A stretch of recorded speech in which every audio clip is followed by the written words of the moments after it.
assisté au débat précédent, je me demandais est-ce que j'ai encore quelque chose à dire, puisque une bonne partie de ce que je voulais dire a été dit, mais je vais m'adapter. Deuxième précaution de langage, n'étant plus en responsabilité, je ne voudrais pas passer pour l'ancien combattant qui donne des leçons, donc je vais dire les choses parce que je les partage, ce n'est pas nécessairement vous n'avez qu'à faire ou de mon temps, c'était bien. Ayant dit ça, je porte le constat d'une petite expérience faite quand, avec un lycée de Port, on a rencontré un certain nombre de journalistes pour présenter le livre qu'on a fait ensemble. Je constatais qu'il y avait une écoute assez favorable autour de l'idée de la fonction publique, du statut et de l'utilité du statut. En revanche, quand on dit, et c'est un des sous-titres d'un chapitre d'un livre, le XXIe siècle peut être l'âge d'or des services publics, le journaliste moyen nous regarde d'un air compatissant, nous dit oui, c'est un peu pieux. Quand on dit non, non, c'est plutôt un pronostic, là, on dit oui, vous êtes bien gentil, mais enfin, pas. Et effectivement, on est dans un contexte où, alors que le néolibéralisme a produit la crise que nous connaissons, il est en train de gagner une bataille idéologique. Très fortement. Il est dans la tête de beaucoup de gens, et c'est quoi cette bataille idéologique? C'est l'idée que la concurrence est meilleure que la solidarité, qu'il y a de l'assistanat et que c'est dangereux. C'est le fait que dans un baromètre du CEVIPOF de l'an dernier, je crois que c'est la même chose de cette année, il y a un pourcentage plus important de gens qui disent qu'ils font confiance aux banques qu'il y en a qui disent qu'ils font confiance aux syndicats. Il y a 59% de gens qui disent qu'il faut laisser plus de liberté aux entreprises et moins les contrôler, alors qu'il y a 3 ans, il n'y en avait que 41% qui disaient ça. Voilà, je pourrais rajouter des exemples. On est dans cette situation. Et la question, c'est comment on mène la bataille et quelle bataille peut être menée. C'est là que je prends une précaution en disant je ne veux pas donner je veux faire attention à ne pas donner de leçons. Il me semble d'abord qu'il faut que nous-mêmes on soit convaincus de ce qu'on dit et que le contexte ne nous empêche pas d'être ambitieux. Alors je parle encore d'un exemple. Le gouvernement, il y a eu des attentats de janvier, et il y a eu un discours sur les valeurs de la République, la nécessité de promouvoir ces valeurs, mais aussi Manuel Valls qui dénonce l'apartheid social, qui propose des mesures en ce sens. Je pense qu'il faut qu'on dise beaucoup plus fortement que si on veut défendre les valeurs de la République, il y a un instrument, ce sont les services publics. Ce matin, en me levant, j'écoute la radio et j'entends parler de cette fameuse loi, enfin plus ou moins fameuse, sur l'interdiction du port de signes religieux dans les crèches. On peut débattre pour savoir s'il est important que les enfants qui sont en crèche ne soient pas au contact de signes religieux.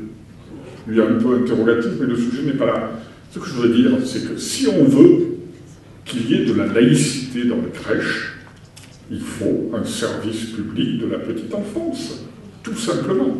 Je veux dire, on a à tenir ce type de discours. Ça, c'est la première idée. La deuxième idée, c'est que, évidemment, mais ça, je crois que je peux être convaincu, ça a été dit, il ne peut pas y avoir de bataille idéologique de défense du service public s'il n'y a pas en même temps une bataille sur l'impôt, à la fois en termes de défense de l'impôt, le rôle de l'impôt, le rôle redistributif de l'impôt, mais aussi de critique de la fiscalité telle qu'elle fonctionne aujourd'hui. Je pense il est extrêmement important de lier les deux. Troisièmement, je pense que si on veut mener une bataille pour la défense des services publics, il faut qu'on soit en capacité de faire des propositions sur des questions centrales, sur le fonctionnement même des services publics. D'abord la question de la démocratie. Ça a été évoqué un peu ce matin, je l'ai entendu, mais comment on associe les agents, les fonctionnaires, et les usagers au choix en matière de service public.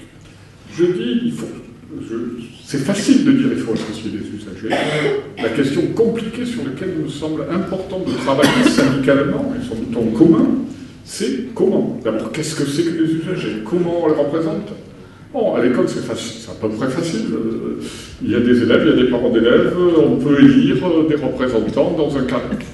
Qu'est-ce que c'est que l'usager en matière d'administration fiscale, par exemple, de justice, de police? C'est beaucoup plus compliqué. Et en même temps, si on ne traite pas ces questions, on est moins bien armé. Une deuxième question, c'est comment le service public il peut assurer l'égalité de traitement d'une manière qui ne soit pas égalité égale uniformité.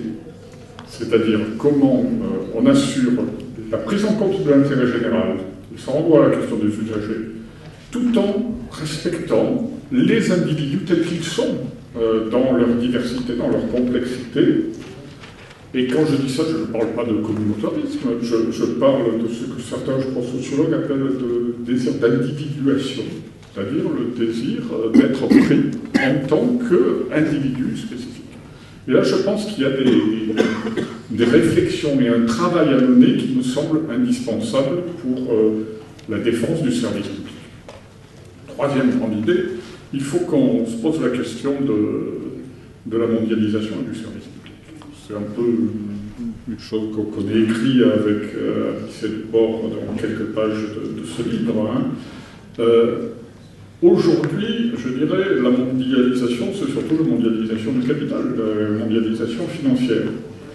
On a besoin d'autres formes de mondialisation, et de mondialisation qui permettent de prendre en compte l'intérêt général, le destin de la planète, pour reprendre, je crois, ce que j'ai entendu tout à l'heure Christophe dire. Et ça ne pourra se faire que par des formes qu'en France on appelle le service public. C'est-à-dire des formes dégagées des logiques du marché et ayant comme finalité la prise en charge de l'intérêt général. Alors comment on fait? Je suis convaincu que si on va avoir des syndicats d'autres pays, peut-être que mon voisin me démentira, et qu'on leur dit « Regardez comme le modèle français est beau, vous n'avez qu'à faire comme nous », ça ne marchera pas. Si on va leur dire, si on dit « Dans la plupart des pays du monde, il y a des besoins de services publics. Et souvent, il y a des formes qui s'assimilent au service public, qui ont été mises en place de manière très diverse. Enfin, les contours du service public ne sont sans doute pas les mêmes dans chacun des pays, mais il y a à peu près partout des formes de service public, et même, je dirais, des formes d'emploi public dégagées en partie des règles de droit commun, ce qui est une des caractéristiques de la fonction publique. Et si on leur dit, essayons de voir sur quels principes on peut se mettre d'accord en laissant chacun ensuite démocratiquement libre de décider de la manière dont concrètement ces principes sont mis en œuvre, on a sans doute des possibilités d'être entendus et de nouer des alliances et de mener des batailles. Et c'est le cas notamment en Europe. Je termine là-dessus. Quelqu'un se posait, je crois, la question du rôle de la Confédération européenne des syndicats. Sauf erreur de ma part, la Confédération européenne des syndicats défend une revendication qui est d'une directive au service public à l'Europe, qui soit une directive cadre, qui pose les principes des services publics et qui permette de faire ce que je disais. Je pense qu'il serait extrêmement important qu'on mène une vraie bataille commune autour de cette revendication d'une telle directive. Je ne devais pas être trop long, je crois que j'ai tenu les 10 minutes qui m'étaient attribuées.